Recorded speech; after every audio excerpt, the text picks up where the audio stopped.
inuna po mo ilaing mga announcements. Sige na ko announcement. Yes, ma'am. Ang PSA nag-conduct og 2025 ULAFO-LMFLC. So ang meaning ana is updating list of agricultural operators and inland fishing households. So with the listing of marine fish landing centers.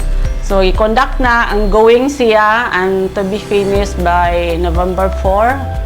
Ang makakuha ani nga information mao ang paglistag na ang PSA makalistag yod og tanang agricultural operators. So for example sa crops, pila naman ka crops operators ang Bohol, nga na ang makuha. Pila man ang nag-livestock operator, so pila ang nag-poultry. So makuha household based ka kay same with census, tanang balay gyud gi adto sa mga enumerators.